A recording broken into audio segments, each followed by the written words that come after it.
बहुत से बच्चे विद्यालय, घर एवं दोस्तों के साथ अलग-अलग भाषाओं में बातचीत करते हैं। इस वीडियो श्रृंखला का उद्देश्य शिक्षक-शिक्षिकाओं को निम्नलिखित पहलुओं को समझने में मदद करना है। किस तरह से अलग-अलग भाषाएं किसी जगह, लोगों के समूह एवं एक बच्चे को समझने के हमारे तरीके को आकार देती हैं। औपचारिक एवं रोजमर्रा के जीवन में बोली जाने वाली विविध भाषाएं कैसे बच्चों के स्वयं को अभिव्यक्त करने के आत्मविश्वास को आकार देती हैं। हमारे पढ़ाने का तरीका बच्चों के भाषा कौशल एवं विभिन्न भाषाओं के स्वतःस्फूर्त प्रयोग को किस प्रकार आकार देता है। अगर बच्चे की स्वाभाविक या घर की भाषा स्कूली भाषा से अलग हो, तो कैसे पूरे स्कूल को एकजुट होकर काम करना चाहिए। ये वीडियो श्रृंखला स्व अध्ययन के लिए है। इस श्रृंखला में 4 मॉड्यूल हैं। हर मॉड्यूल में 4 इकाइयां हैं जो बहुभाषावाद से संबंधित विशिष्ट विषयों पर जानकारी देंगी। इस मॉड्यूल का उद्देश्य शिक्षकों शिक्षिकाओं को इन विषयों के बारे में जानकारी देना है। भाषा के तत्व, भाषाई दक्षता, अभिव्यक्ति की भाषा, ग्रहणशील भाषा, ध्वनि संबंधी जागरूकता, शब्दों की संरचना संबंधी जागरूकता, वाक्य विन्यास संबंधी जागरूकता, भाषा के प्रति सचेत होना, समानताओं और असमानताओं पर ध्यान देना, रोल मॉडल, आदर्श, भाषा की गुणवत्ता और भाषा की मात्रा, स्कूल में दाखिला लेते समय भाषा, पूर्व ज्ञान और कौशल। इस मॉड्यूल का अध्ययन करते हुए कृपया बहुभाषी बच्चे को सीखने के लिए कौन से कार्य करने पड़ते हैं, इस पर चिंतन करें। भाषाएं सुनने और भाषा का उपयोग करने से बच्चे नई और पहले से प्राप्त जानकारी के बीच समानताएं देख पाते हैं।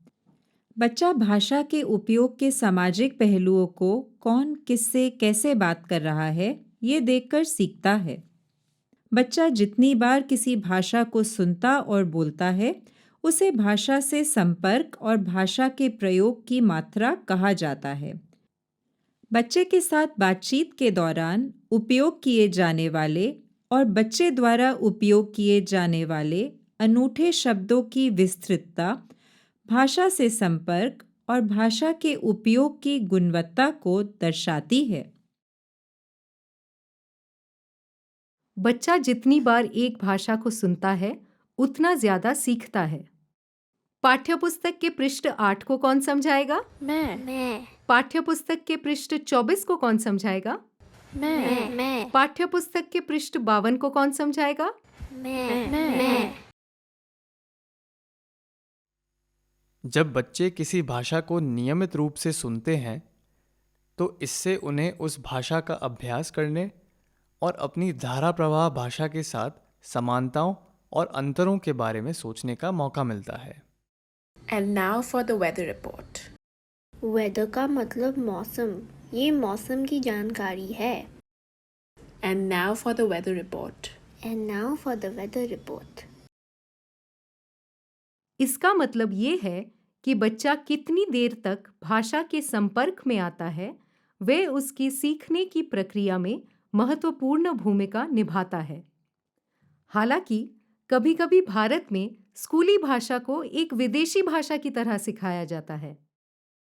हाँ, ऐसा इसलिए क्योंकि कई जगहों पर बच्चे स्कूल में 45 मिनट की कक्षा के अलावा उस भाषा के संपर्क में नहीं आते हैं। ये बिल्कुल भी आश्चर्य की बात नहीं कि कभी-कभी हमारे बच्चों को स्कूल में नई भाषा सीखने में दिक्कत आती है। जब भाषा से संपर्क ही इतने कम समय के लिए होगा, तब भाषा सही ढंग से कैसे सीखेंगे? आप सही कह रही हैं। इसके अलावा जिस भाषा के संपर्क में बच्चा आता है, उसकी गुणवत्ता उस भाषा को सीखने की उनकी क्षमता को भी प्रभावित करती है।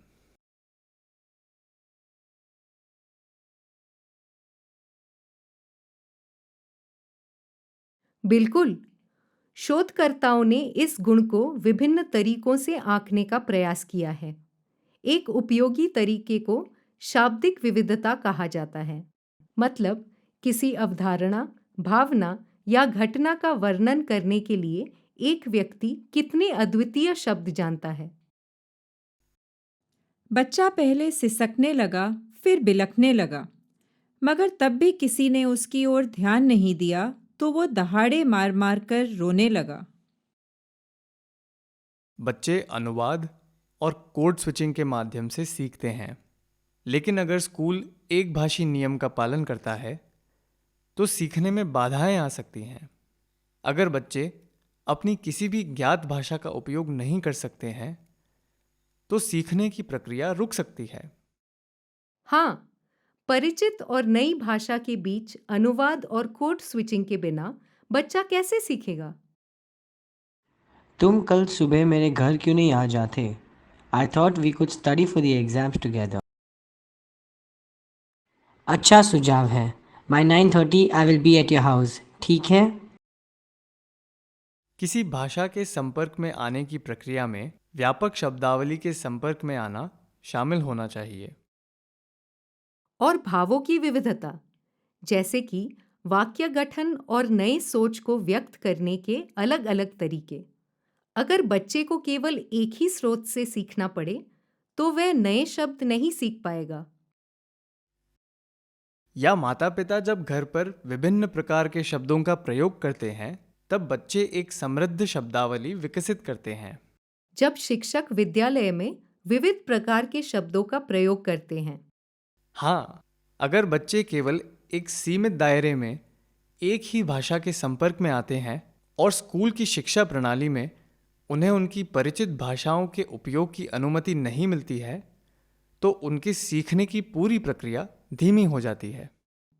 इसलिए बहुभाषी बच्चों को एक भाषा में धारा प्रवाह बनाने का एक अच्छा तरीका ये सुनिश्चित करना है कि उनकी परिचित भाषाओं के अनुभव समृद्ध और विविध हों।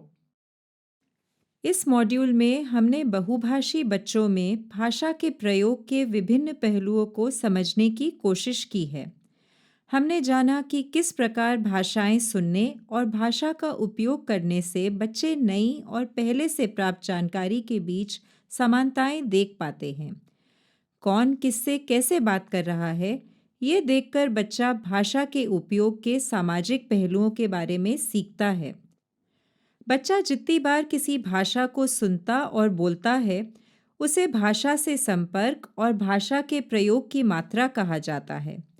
बच्चे के साथ बातचीत के दौरान उपयोग किए जाने वाले और बच्चे द्वारा उपयोग किए जाने वाले अनूठे शब्दों की विस्तृतता भाषा से संपर्क और भाषा के उपयोग की गुणवत्ता को दर्शाती है।